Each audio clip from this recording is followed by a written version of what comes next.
Welcome back to Brews Business. I'm your host, Braden Cruz, and today I have a wonderful guest joining me back again, Dr. John Meisner, all the way out from California, San Diego, and traveled 1,000 miles, probably 2 hours on a plane flight. And one of our traditions here is Sapporo and sake with sushi. Cheers. Cheers to Sapporo and sake, the SNS.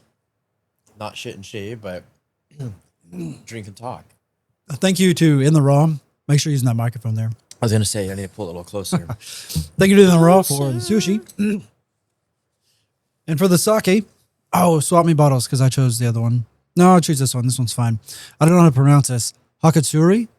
Superior? I think you just need to put more Jumani emphasis on Hakasori. There you yeah, go. I think that was it. It's like a Hakutoa girl, but more Japanese oriented. Hey, what sake is over there? What's the other one? Oh, shit. Beautiful bottle. So it looks like we've got Hakatsuru draft sake, 300 milliliters. We're going to enjoy every bit of it. Cheers. Cheers. To sake and... No, they're supposed to be chilled or hot. These are going to be room temp. It's just the way that it is. So yeah. We're beggars, not choosers. Pour yours? We're begging to choose. Yes, please. I think it'd be rude to not have... It would be rude.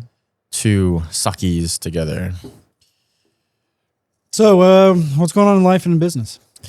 So since I was here the last time, I was talking about scaling, talking about trying to onboard staff. So since from then to now, a little over a year, we've been able to bring in front desk staff, back office staff, virtual assistants, obviously tapping into, and we'll get into that probably, but the beautiful world of AI and automation. So I guess not really an employee, but employing some of these new AI things that we've been seeing like just blow up in the last year, almost scaring some of the actual physical human in the loop type labor as well, just with just how capable it is, but also realizing its limitations and knowing that you still need a face at the front desk and you still need hands-on patients, patient care to be able to get them from their electrical stim to the roller bed to the doctor. So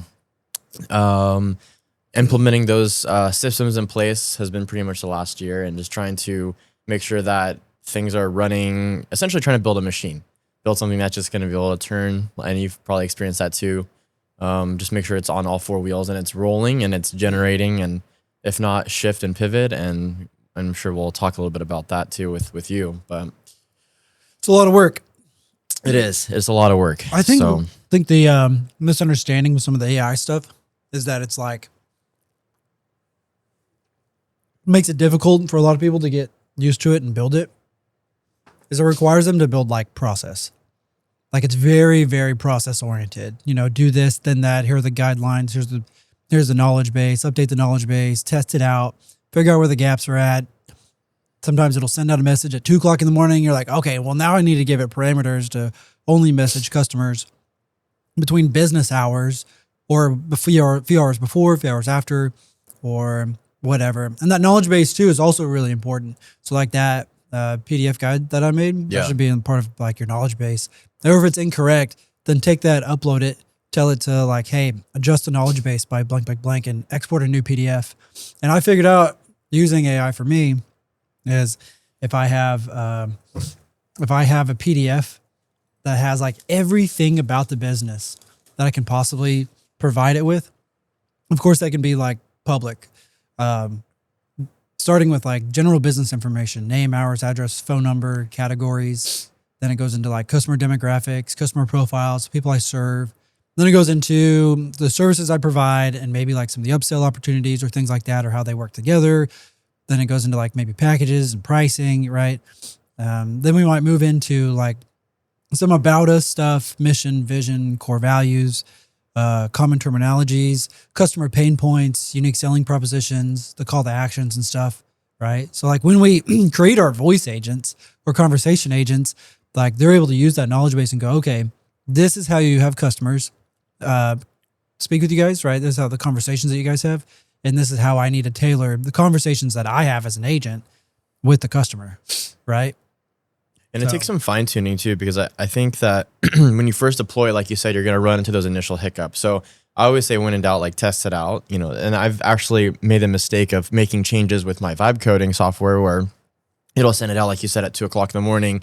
Actually, one of my friends, he's a police officer / patient in San Diego. And apparently while I was working on it here, my AI voice caller deployed on a trigger, which was trying to sort itself out, but it called him at like 1:00 in the morning. And because of the lifestyle he has, he's always on call. He's like, hey man, just, can we make sure that doesn't happen? Because this is also like an emergency line in a way for me as well. So you're going to run into those hiccups with AI. But the beautiful thing is once it dials in, it very rarely will hallucinate or go rogue. And the consistency might be 85%, 90%, which is awesome. May not be 100% all the time, but you try to get something that's human, to, hey, did you do that? It's the micromanagement on those follow-up calls, on those emails. But when they just trigger and you see that email sent with that template that is clean cut and exactly how you'd want to put it in there with dynamic fields that address and make it feel personalized and not completely just template. So you're talking about productivity, and if you hire an employee, let's say salaried 40 hours a week, right? You really don't get 40 hours worth of productivity. You probably get closer to 25, because if they spend 1 hour a day taking lunch, that's 5 hours, you're at 35. If they have any personal calls, personal time, anything that is not accumulated to our productivity and directly involved to the work, to the job itself, let's say it's about 2 hours a day, that's 10, now you're at 25. That's how I kind of get you about an hour a day. Let's say you don't clock out and it's not a part of lunch and you go to the bathroom. Yeah, okay, you need to go down the hall, get a drink of water. Okay, you need to refill your coffee, right? Those 15 minutes add up to an hour really easily. Yeah.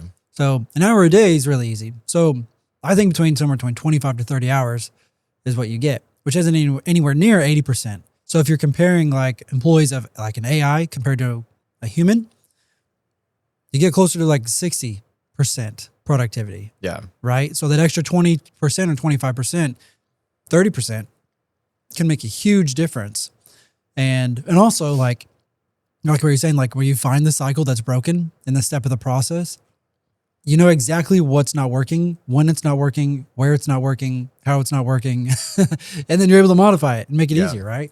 Yeah. And going back to like kind of your playbook where you created those systems and the directory and all those things. And like, that's a good guideline to start with. And you have to know the systems in order to build AI. It's like, if you don't even know the processes or the systems yourself, you can't really like guide the methods or even just the flow or the triggers and the automations in AI or even in just general automation work sequences. So it's really important to kind of have that either mentally played out, but then my goal with my AI software is to make it so cookie cutter and stupid simple that someone of lesser credentialing or qualifications could come in and just push buttons and it would guide you with different model windows that pop up. Now, do you want apples or oranges? It's like, well, which one's appropriate? And then it's like, well, this one's usually appropriate for this case. So it's kind of like spelling it out for the human in the loop. But then if you needed to be able to fire, rehire, it'd be so much more easy to bring someone in and realize that they could have like a very lower level understanding of these systems where you're not as dependent on someone leaving, which with that job security, I think kind of people realize that like, well, he can't do a job without me. So my goal is to make it like 70% where, yeah, I could probably muster, it would just kind of suck. But I don't know if you're ever really out of the business too. Like, can you really ever exit entirely? No, while still owning 100% of it? Human in the loop. Yeah, you need to make sure that, I think even with just the AR portion of it, you still have to do the follow-ups and make sure like, hey, is this getting done? Is it still working? And then having your employees know how to implement it as a tool to increase their productivity on higher level tasks that just can't be used. There's some calls that are sensitive that I don't want to use AI for. And then when it's volume, it's like, I don't want her doing 100 emails a day just to do, hey, what's your status? What's the status of this patient? How if those emails get disregarded by attorneys or other, referral partners are just like, they'll get back to us when they want to, but they're going to run the case. They're going to run, the outcome is probably going to be similar, but now you realize that you're taxing your own staff, you're loading your staff. And that's just like, well, why don't you do these things that actually can make growth for the business? Go out there and search for more opportunity or focus on the higher yield, bigger fish, and then stop getting lost in these like internal back office type things. And so that's really what I'm trying to do is just clean it up and go like, hey, that's not your job anymore. Don't worry about it. Like that email is going to get sent. That status request is going to get sent. I don't need you to draft 25 messages on 25 patients because we have, 164 pending PI cases, right now. So it's like, it's realizing those hacks in a way to where you can get that back. But then instead, if I could replace an office employee with AI, let's say over half the job, let's just say half. Then the other half, I can utilize their role to make better relationships with the customers. Make those interactions more memorable, more meaningful, rather than sometimes AI is not quite there, right, on the emotion side of it. Like it's trying. I think it's definitely getting close. We talked about that with the voice AI. I agree though. But anyway, like you were saying, like it's just not there. And I almost feel like, am I losing opportunity to hook somebody? You know, a lot of times people, like you said, they're already sold. Like the follow-ups, I think it's great. Or maybe internal retention, like client retention management.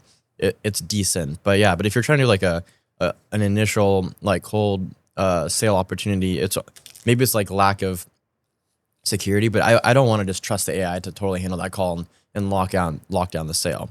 So I would much rather have me do it, or at the least maybe like another human that can kind of read tone, read temperature. I'm sure we'll get there. But yeah, right now it's like if it's almost like an automated machine, but it has dynamicness to it. But it does lack like the emotion and the frustration. And a lot of the people, when you get that script, they're like, operator, connect me. They don't even want to mess with it yet. After you hit that bite, I'm gonna try that sake. Do what? It's over there looking at me. Calling your name. I'm pretty sure that they mixed one of mine with yours. And I'm almost positive it's the salmon. Eat whatever you want. But I'll split those. All right. We're just kind of mixing and matching here. This one was the eel one, I'm pretty sure. Yep. And then I know that one's salmon. Pretty basic. Couple of hand rolls. That one looks like spicy tuna. That's a hand roll. Is that cooked salmon? What is that? I think that was that fork. That I don't know what it was. It was like that one. That's got shrimp and crab and avocado. Dude, in the raw loads these nachos. Yeah. Whatever the sauce is that they put on there. Sweet. Little fish roe, or it's like, I guess I don't think caviar would be the correct term for that one, but like fish eggs. So little texture of the pop. It's almost like nature's boba. But I think AI. Hopefully you can get it to a point with sooner where if things don't go the way they do, you can at least implement some sort of machine where it's like, hey, if you're just at least making some churn and making some money that keeps coming in, and if you can stay neutral with scaling to where you're at, because I think last year you scaled like a madman. You went in 24. Yeah, in 2024 scaled like a madman. Had like locations across the country, and I still have those satellite offices to some degree, but they're not utilized the way that I was imagining them to be utilized last year. Yeah. Well, I don't know. Maybe you can niche out. Like I saw, Brews and Biz. That would be great to keep, obviously going, and hopefully, with the scaling and balancing of the business, maybe you can get the productivity and really find your niche, and then just fucking expand, blow it up. Because like I would like for you to continue with Brews and Business and not give up that piece of you, because I think it is very much a part of who you are, but. You come out to California and maybe get it going there, like we talked about. I still want to kind of do that, and I'm just finally getting to a place in my business and my practice where I'm hoping that scaling will give me freedom. Like scaling is cool when you think it's like a huge operation, but I was like, no, sometimes stupid simple is better. But getting it scaled enough to give you freedom, but just enough to not have that liability where if shit goes down, all of a sudden you're like, wow, I really got to pick up the pieces and I have no life again. So it's like. I wanna expand. It's a cool flex, but I also just want my damn freedom. So freedom. Cheers to freedom. Tasty. So do you think Elon Musk truly escapes? Truly steps out? I don't know. Elon Musk is like an interesting one because, he's got a ton of success, at least on paper, or at least in the media. It seems like he's really successful. Obviously, he's got a ton of money. To an extent, but yeah, I don't know. He's just a weird guy. Like even if he had all the time and money in the world, I don't even know what kind of things he would enjoy doing as a humanistic individual. I'm sure he's got people that he answers to in his own way, whether it's a business, as an owner, CEO, or just in the political field, just with how closely he campaigned with Trump and all this stuff. But yeah, just weird times in general. But I feel my brain sizzling right now from wasabi. Oh, So pardon the face. I was gonna say wasabi. Wasabi. There's someone I was talking to. They have a business that generates right around 30, 35 million a year. Well, they just did that last year, and they have great profit margins. And when the owner steps back in, he's always finding problems. He's a firefighter, right? Yeah. And I've talked with other CEOs and business owners where they're kind of like that status. So like, they're still much needed in the business, or there's somebody in their role that's like a CEO. And CEOs, there's different aspects of one, different categories of one or whatever, but they're pretty much firefighters. They're ones that go in, find the problems within the department and fix it, and then make the board and people happy, right? And so I'd say I heard too that you never really have a business until you hit about 3 million in revenue, which is like a general business. And even then, are you really out? Kind of going back to that too. You're talking about just overall lifetime gross, 3 million, or you're talking about like that year? That year, yeah, in a fiscal year. Yeah. If you have 3 million in revenue, let's say you hire somebody that's a project manager, someone that takes care of operations, someone that takes care of finance, some people that deliver the service, right? Then if one of them leave, you have a team of 6 doing 3 million. That's great. It's efficient. Yeah. The less humans or less cost, less AIs or whatever. Yeah. Overhead's a killer. Less overhead, the better. Yeah. But then again, if you don't have the processes in place, and if you aren't constantly monitoring and staying in touch with how they're doing their job and things like that, and the tools they're using and who they're communicating with and all those factors, then like when they go, who's left to step in their place? Exactly. Right? Or you get called into a legal deal, and then you get questioned. And you can't just step in there and be like, well, I don't really know. I wasn't involved with that. That's not my job. I mean, they do that. They play that. They play that fishing game. When you see like Mark Zuckerberg in Congress, go and Zuckerberg's like, we have things in place for this. I've got people for this. Like, I'll have to get back to you on it. Layers and filters. Yeah. Where does it stop?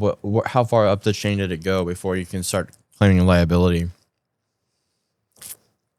I mean, at the end of the day, right, if it is your practice or business or whatever it is, there's some sort of hierarchy of like, well, if you are at the top, then essentially you are accepting liability and responsibility down the pyramid, And I'm not even close to any of that kind of liability yet, but just with the PI, personal injury practice that we're running, and we're trying to scale, you're responsible not only to yourself, to your ethics, to your medical license, conduct, but also like the legal side of things, med legal. So it's, you're dealing with you're literally playing with people that want to raise awareness to legal concerns that are pertaining to medical. So it's like, it's not that there's little room for error. It's just like, yeah, you kind of have to have a system and a machine that is going to produce consistent, reliable results. Otherwise, if attorneys start to feel like they're not going to get that with you, then they'll move on to the next guy and be like, okay, well, how good are you? So it becomes like, how much can you refine your notes, polish the systems, and keep the wheels going so that, they feel like you can generate, consistent returns. So and you probably experienced that while I was here, is just, just a gap in care. You were gone for a week, patient abandonment. Like there's so many things that can go into that. But at the end of the day, it's like, who's responsible? And then the other part of that is having trust in your employees and your partnerships. They're like, hey, I'm gone for a week. You got this, right? Yeah, sure. And then like it never happens. It kind of goes back to like, okay, dog pooped on my floor, got to come in late, and hey, my kid's sick, and I'm sick, and I'm gonna work remote today or whatever. So like you go into the whole productivity issues with all that too. We were talking yesterday about loneliness in business. I don't think enough people talk about that, because you're like, oh, well, you have 2 employees, or you have X amount of dollars in revenue or whatever, right? But even then, like nobody for the most part really knows like what you're going through. And sometimes you can have a mentor, sometimes you can have partners or whatever, And that makes it better. Definitely makes it better when you're not the sole owner of a business. I used to have partners. I've actually had 4 or 5 over 15 years or whatever. And mine came down to like being able to rely on them to like, hey, all right, I've got packaging, I've got the finance part, invoicing, everything too. You're going to go find sales and opportunities. Yeah. Didn't happen. Okay, fine. I'll do sales and marketing and opportunities. You do the back end. Why aren't you doing any of the back end? It's usually like an extreme thing. Oh, I have another, they have other ventures and opportunities and stuff like that they're taking advantage of, right? And more power to them, right?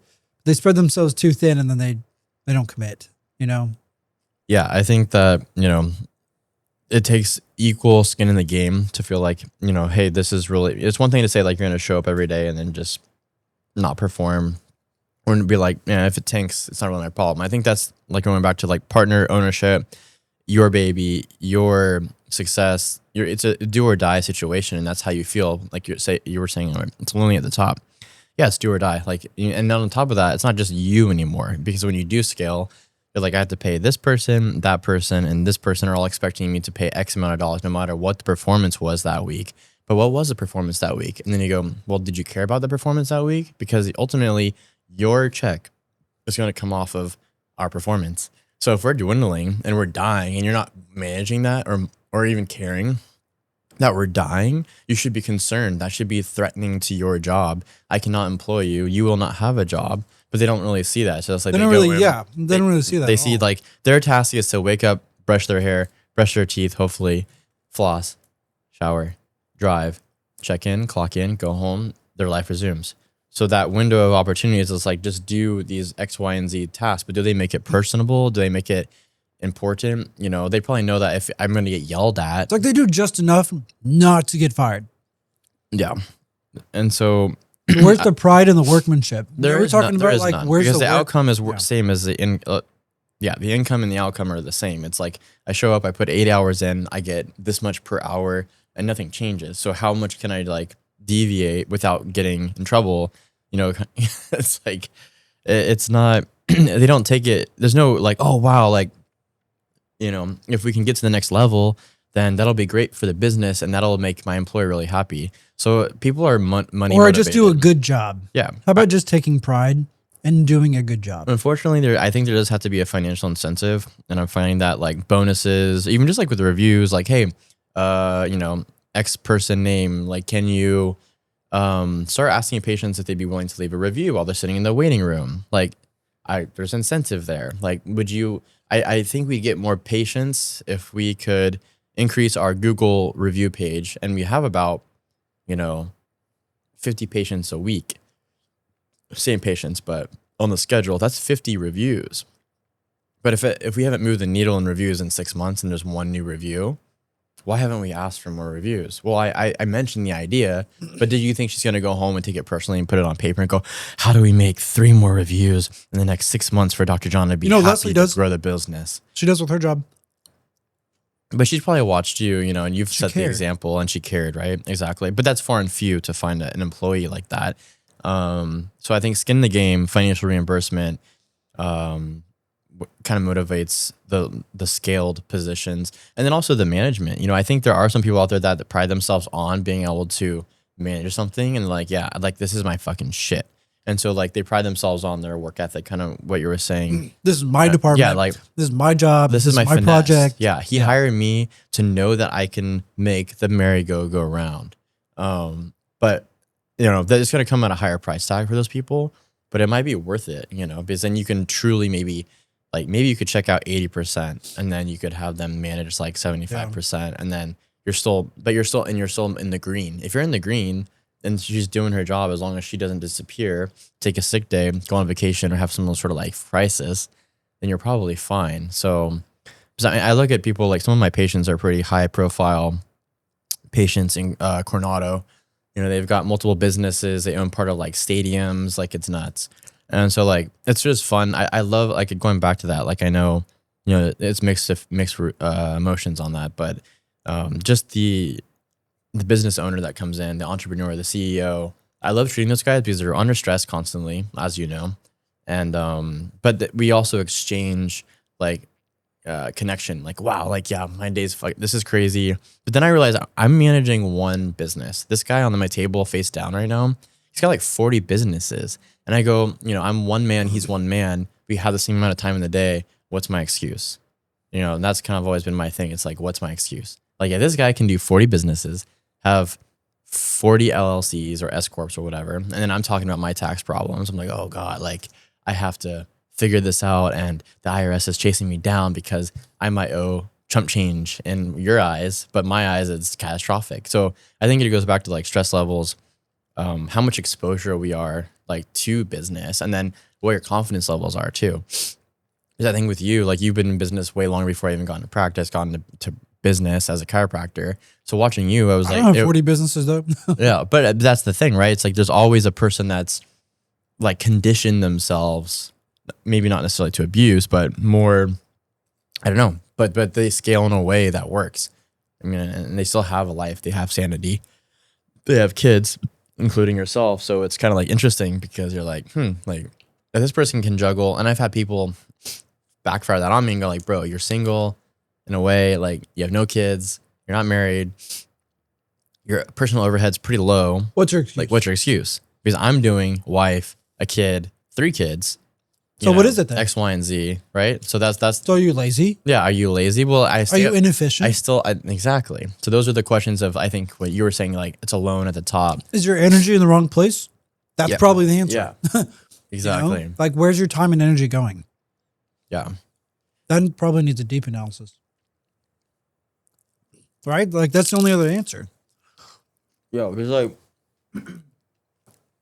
I'll be up till 12:30 in the morning, and then I go, fuck, why am I still struggling? Like, why am I here at 12:30 in the morning? Like, why am I just, even if I am not married, no kids. I could be at a bar right now. I could be like socializing. I could have a social life, but I don't. Or sleep. So am I working too hard? Sleep. Yeah, or sleep. Am I working too hard? Am I working the wrong way? Or am I not scaled enough? And then if I scale though, that means more revenue. But if I'm already putting in this much work on my own till midnight and I'm only making extra dollars, then where is my problem? And then how do I fix that? Because in order to market, you have to have more revenue in some way, unless it's completely organic. If you want to do it completely guerrilla and organic, it takes more time. So that means I need to be off the table. Glad you said that. Yeah. Yeah. So you're always going to exchange time for revenue in some way. It's like, okay, I can pay for Google Ads, Instagram, Meta, whatever. Okay, cool. But how did you afford that revenue to be able to throw at a marketer or at something like that? Well, I had the revenue because I put in the time on the table to touch that patient and get them get money out of their pocket. So it's like generating that and then putting it out. Or you're like, oh, I'll just go knock on doors. It's like, oh, so you're a chiropractor, doctor, and you're going to be the guy that knocks on doors. And like, why don't you hire a cute girl, with a cute haircut and a nice dress with, flyers that you printed out, and then figure out what that costs. But then it's always like the risk, right? Like, okay, well, I'm scared because if I put that out there, what if it doesn't come twofold? What if it doesn't 3x? How much am I actually going to make off of that? So I think somebody for you, like even a world of AI, there's like uncertainty because people are like, okay, I have X amount of workers or soldiers or AKA dollars.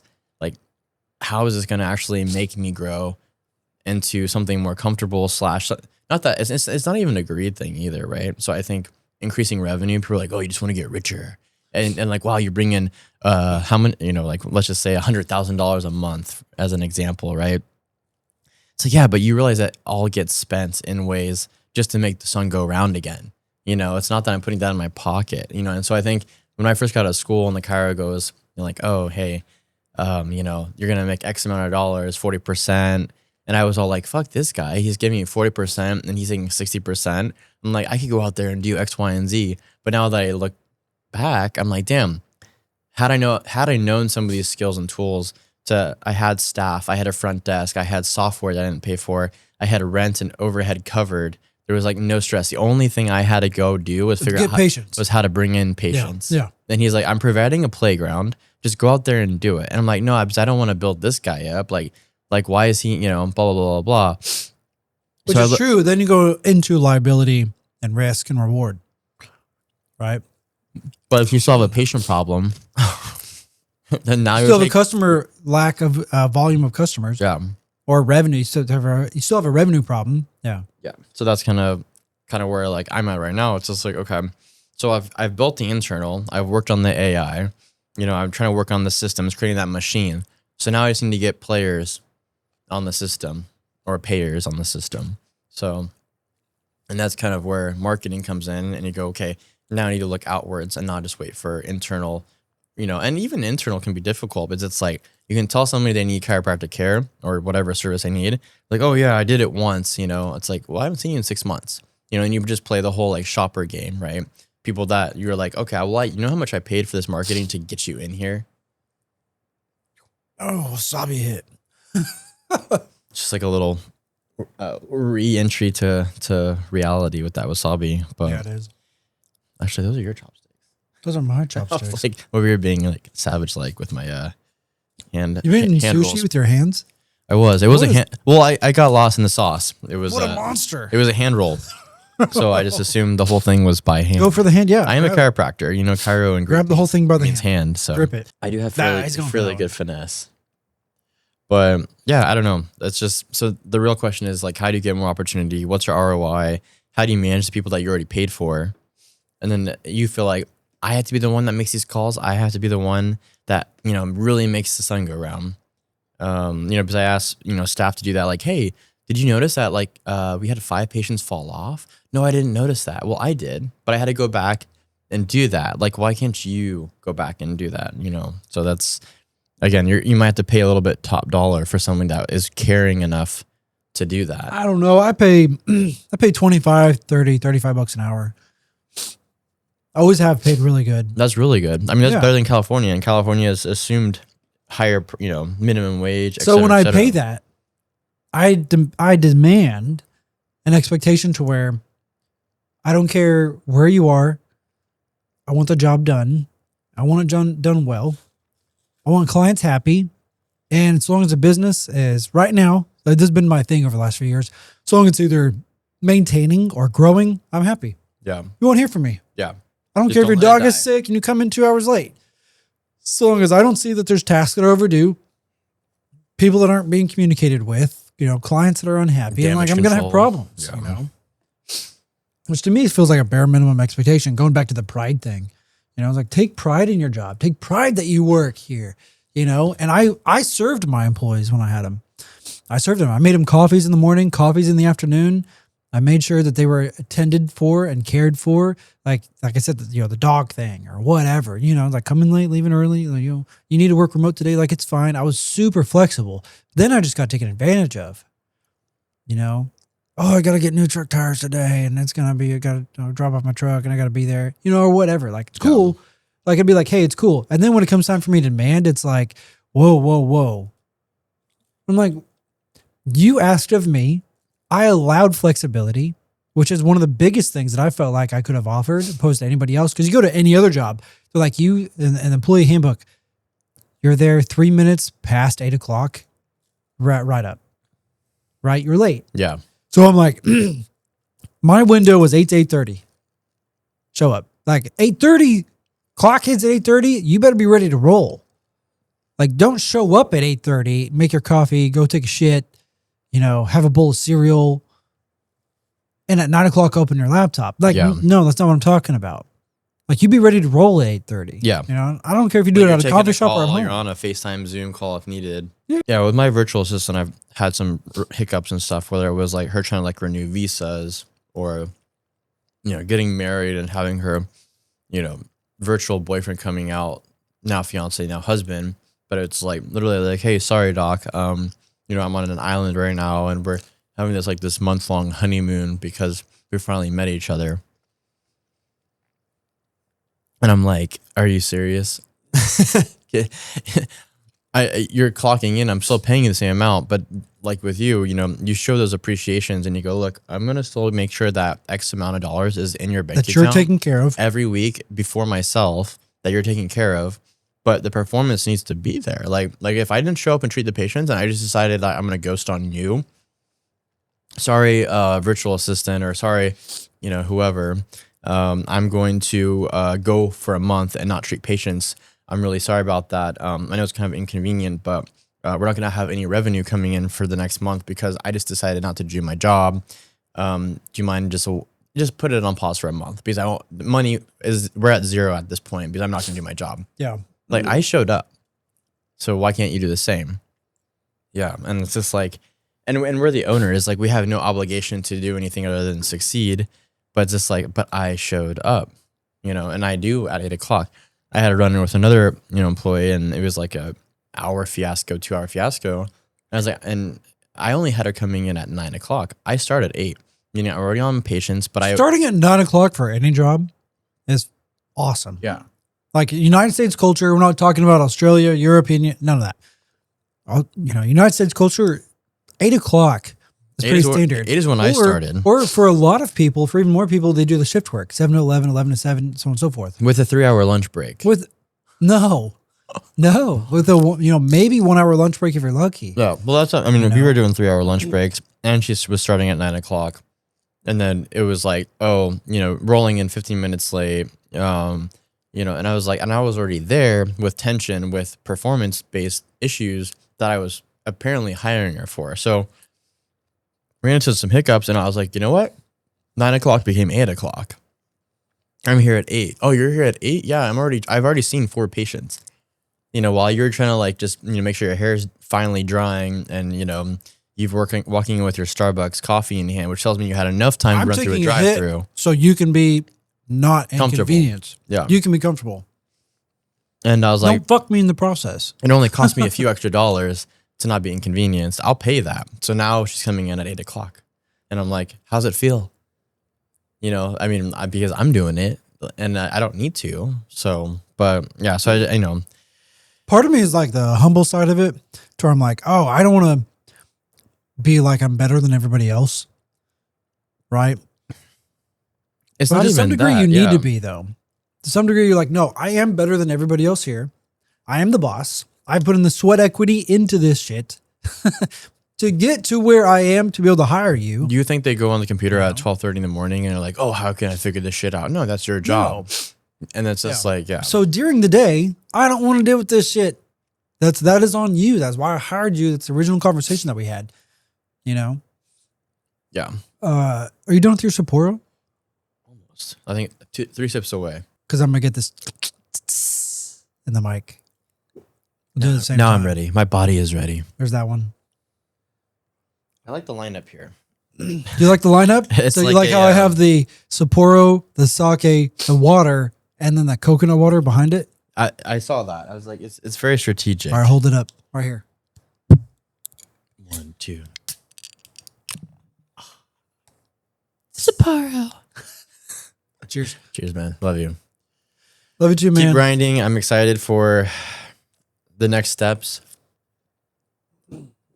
I think hybrid officer. I think that's your title. Hybrid officer. Hybrid officer? What does that mean? What do they do? You'll be running around, but you've scaled where your business, all these other investments can still go forward. But you're good at what you do. You put in tons of hours. You have a skill set.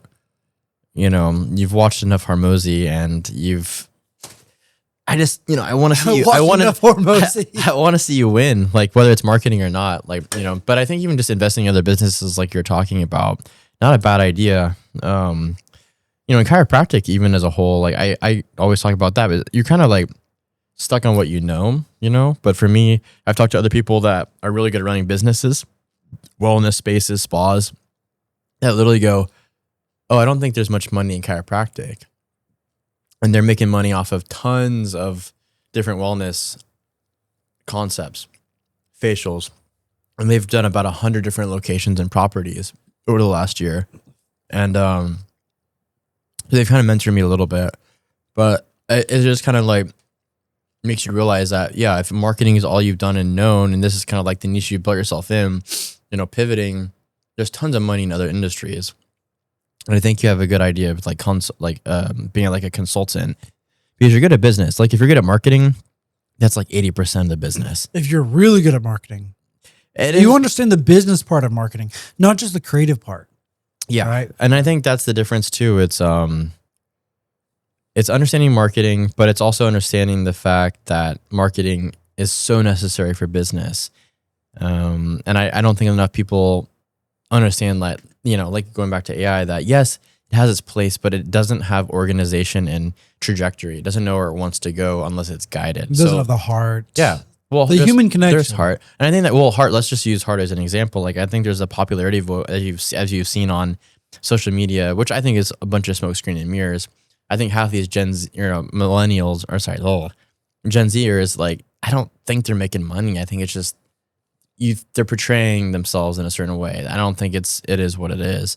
But that's the shitty part, is with social media, it is so powerful that people just want to follow clout. They want to follow what looks cool. So it's like, even with Hormozy, like, I don't even know how successful he is, but he talks such a strong game on social media, and he's so consistent, and somehow he's finally tapped into the algorithm, and he's just like rolling with it. So it's like, he could be making up 70% of everything he's saying, and you're over there, would really and you're like pondering it. You're like, well, I'm doing everything he's saying. So if it's so easy to rinse and repeat, then why am I not doing that? And so I think there is, in the marketing world, yeah, it's success and knowing business, but it's also like, just who thinks you're the cooler person. Like, it's a popularity contest. Yeah. It's the same way with like politicians, that in social media, both. It's like, oh, who has the most followers and who has the most votes? I was talking with actually a client of mine last week. They were like, oh, we're going to show our board how we're going to get more growth and followers. I stopped him right there. I had to support him. Hold on. Show his board? He's like, I got to show our owners that we're making progress, because the more followers they have, the more funding we get. I said, no, not quite. Because you could have 1 million followers and 10 people actually engaged. Yeah. I would rather have 1,000 followers and 500, 400, still hiccups, or 300, engaged. Because the ratio is everything there. Like your open click rates. Like when I was looking at your email campaigns, and you were like so nerded out on like, bro, I got like a percentage that would open in, and like the click open rate was like stellar. I'm like, or even further, like, if I could tell you how many people click the phone call button. Like, that's a big one. Bro, that's stuff that people don't look at. The engagement. We talk about the engagement. Like, wow, I have this gross amount of people that have clicked the follow button. It's like, yeah, but how much are you going to actually generate? How many people actually care? Like, because money doesn't follow followers. Mm-hmm. Money follows engagement. Yeah. Right? If you drill that down beyond the click, the chances that it converts to a customer and retains and actually turns into revenue increases at that point. Followers aren't measurable. Like, you can't be like, oh, cool, I've gotten, and I think that's all of marketing, which is why people are so taboo. It's just like shit, like, well, what's it going to do for me? It's like, well, there's no guarantee it's going to do shit.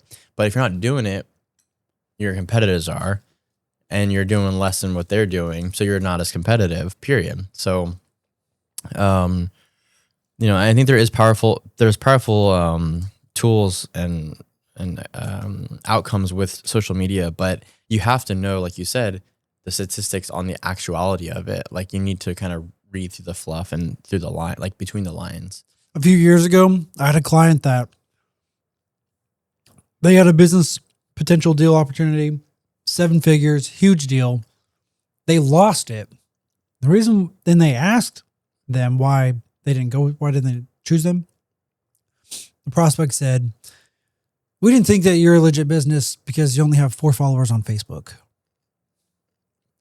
So to some degree, there's some truth to the matter of that, but they also haven't posted anything in like forever at that point. So he's like, I need you guys to maintain presence, because the consistency and the presence there proves that we are still operational and still in business. That's a good point. And there's so many ways you can do that so affordably and so easily with just some of these like, pre-batch softwares that are coming out now, where you can load your calendar and auto deploy, but again, but do you want to analyze like the hooks? Do you want to analyze engagement? Like, do you want to go that deep? So if you just want to put shit on social media that's raw, organic, and maybe not even that great, but people read through that too. And then they just go like, oh, this looks, for example, HeyGen is an AI avatar essentially like creator. And so you can literally create yourself talking on basically prompts, and you can have AI prompts be generated by AI that can say like, I want 20 categories, as we were talking about doing before with just like the AI,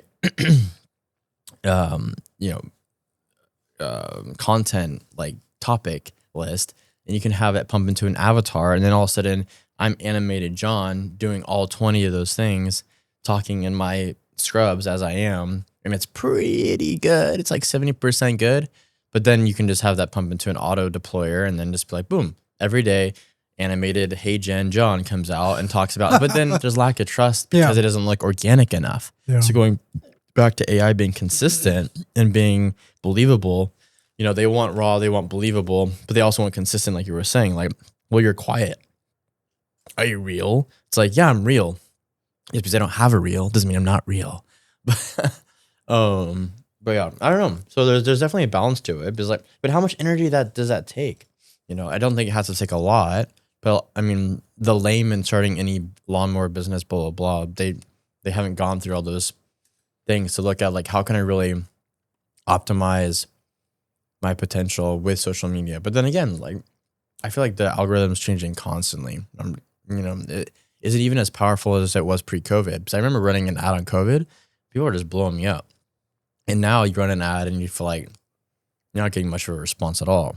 So it's like, I almost feel like people are so conditioned to advertisement on social media. Everywhere they go, it's always something that's like, it's something that comes across their screen. They pay attention, and then they're like, no, I don't want to see that. And then they disregard it.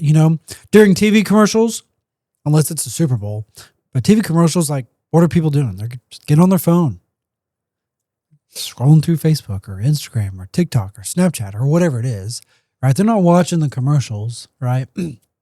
Oh, one of my favorite commercials, I'll highlight this real quick, was when Executive Homes was 26 or 25.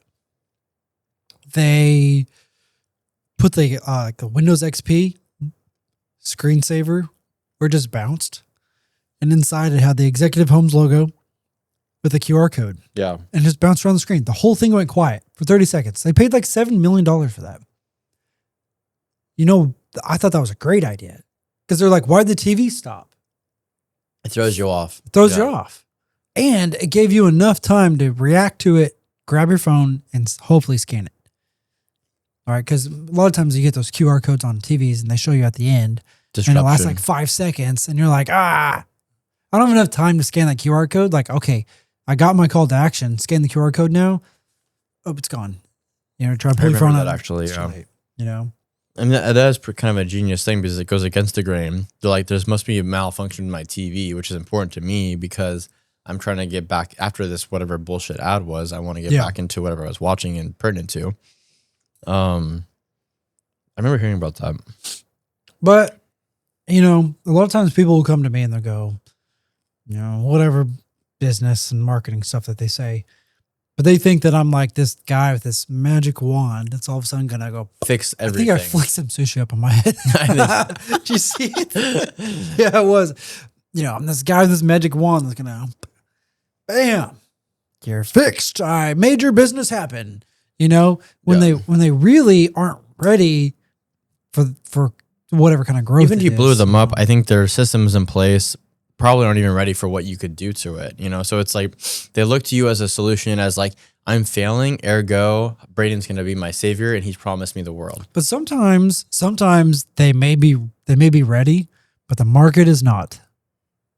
And then they look at me like I failed. Yeah. I'm like, no, I did my job. I did it really well, but the market wasn't receptive to it. This product probably would have worked really well in Kentucky or Washington or whatever, because the demographics and how people interact. We're talking about how gas today was $4.19 a gallon. Yeah. You were like, oh, that's cheap. And I'm like, what? Like, no, Tulsa's used to being half that. We're at $7 in California right now. Yeah, it's crazy. I drive a V8 2020 or 25-year-old car, so I get like 8 miles to the gallon. So I'm like, my daily or my weekly fill up's about 120. Yeah. So I'm like, oh, that's not bad. Like, honestly, that's gonna be cutting a break. But if you would have asked me about like, 6-7 years ago, we were like $4. So like we've been. Damn. So that was 2 and 1. My bad. I mean, every time we've gone, I've been pretty thoroughly impressed by them. So I think the real speaker is going to be that the scalloped hand roll here in a second. Yeah, you better devour that. Have you had that before? Nope. Don't be scared. When you come to California next, which will hopefully be sooner than later, I'll take you to some places that have like really good uni.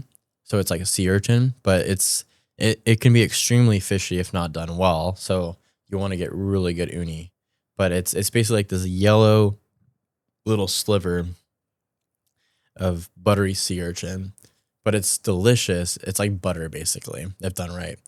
But if not done right, it's like, oh Lord, no. Oh God, yeah, no. This shouldn't probably not be done, but everything else is incredible. All right, I'll eat that one. Go for that. Lots of ruck on that.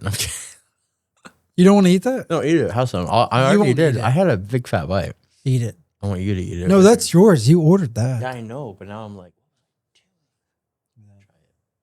it can't be that bad. It's not horrible, but it just has a little bit of a bite afterwards. Like, What a bite! I'm a team player.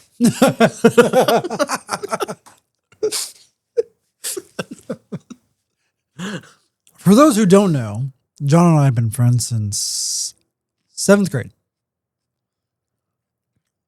That's a long ass time. Damn. How many years is that? Apparently a disgusting amount. What you said earlier. Since 13? 13. Or 33? 32. 20 years? That's nuts. 2 decades. And still no kids. No. except for me. I got 3, which is great. I love my kids. Yeah, but I don't mind diversifying. Dad, turn up. Yeah, turn up. K-pop, Dad. K-pop. Those are things that like you just can't beat. The boys yesterday, Cole came up to me and he's like, Dad, I want you to beat me up. I was like, no, I'm cuddling your mom. We're laying on the couch. Like, we're domestic in this house. And then he comes up and he starts pestering me. I'm like, Cole, no, right now, whatever. So then I get up all nonchalantly. I grab his wrist and I put it like this. Yeah. Pressure it. And then he's like down. Then he's like down.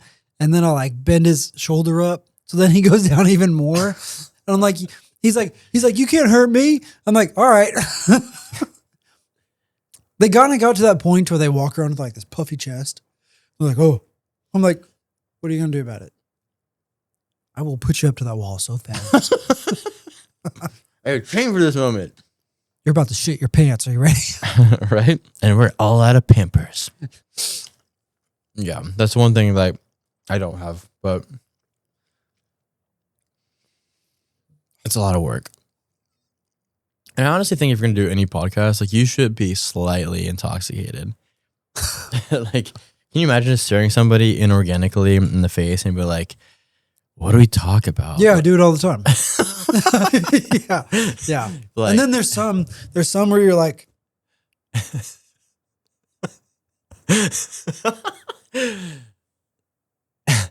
like, are we done yet? did he really just say that? There's a couple podcasts where I'm like, oh, we gotta cut this short. So you're basically like Dr. Braden. Like it may be a podcast. This is therapy, bro. I was gonna say, Yeah. For most business owners, it's a safe place. Like just to rant, to rage, to throw people under buses and then back them up again before you put them back on the bus and send them back to where they came from.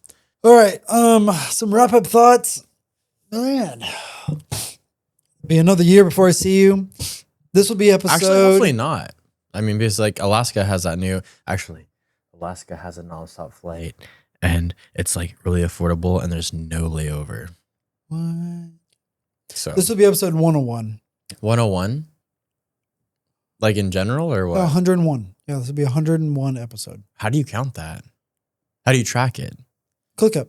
Oh, click up? Yeah. Okay. And Spreaker and YouTube. So 101. Mhm. If this is like, I've done it enough, but we're just getting started. Is it? I Are don't we know. starting over? Am I starting over? I think we just, I don't know. not starting over, but you bring a lot to the table. So you can't really start over, but you can probably like pivot and then A new chapter. yeah, and re is a word I'm looking for. Not innovate. I feel like I'm sponsoring Sapporo here. I've been You holding this are. right here and you can see it on camera. You know how big of a company they are? They're fucking huge. Sapporo, if you're there, sponsor the Brews Business Podcast. You know I'm what's here funny? to tell you that I love Sapporo. They probably Sapporo. They Sapporo! probably will find you, like John Wick, but of like beer industry. Send me Like I will find you. one Sapporo, and I know you're real. Hopefully, you'll be able to pivot and take it easy, and then I don't think easy is the right word, but No. pivot, move on to things that actually are fruitful and just kind of watch where all this AI stuff goes. But I mean, I think marketing is pretty solid. I just think the industry is in such this like independent state. They think, oh yeah, this is all figured out. AI can do it all. It's like, okay, then make it happen. You know, then I don't think AI is gonna bring any more like fruitfulness to the table. You can automate, as we talked about with our voice AI agents, but I don't think the human touch of marketing is there. Like, you know, with your, Soldier Wish Foundation and all these things, like what is the selling point of some of those events? It's whiskey, connection, bringing people together and vibing. So I think selling vibe is marketing, and I don't think AI is a vibe. I think AI is automation. So to wrap up, I think that, marketing has its place with a human touch and it'll always be there. You just got to figure out like how much of it you have to put into it to make the world go round. And then people that are misinformed by people on social media that are going like AI, there's this new app and we're going to be writing our own softwares and we're going to be deleting the marketer. It's like, I don't think that's the case. Like it's going to be tools that we've known for the whole time, but I don't think that it's going to replace the ability for people to connect with each other, which is marketing. If I don't trust you or believe in you, admin, or sales. If I don't trust you, then I don't trust AI. Like, AI is consistent, but I don't trust it to vapey or whatever calling agent to make the sale.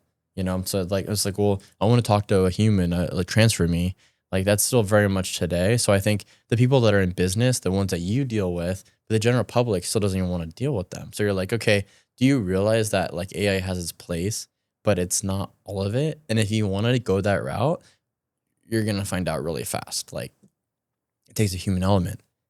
And like pseudo marketing is a very dynamic breed of human element, somebody that will literally show up and like buy your shot glasses and set it up and serve with one hand behind his back to make it happen. And that's what marketing is. It's the ability for someone to go, I've got tools to put you in the spotlight, but it's human element that is really going to get people talking about it.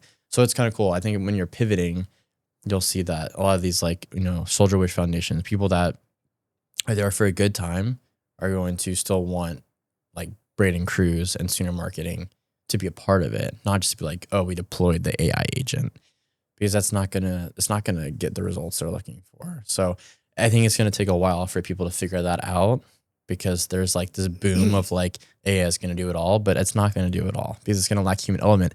And we noticed that with COVID. We saw that with COVID's social experiment in a way. Like, okay, we're all at home and we have social media. We're all at home. We have Facebook. We have Instagram.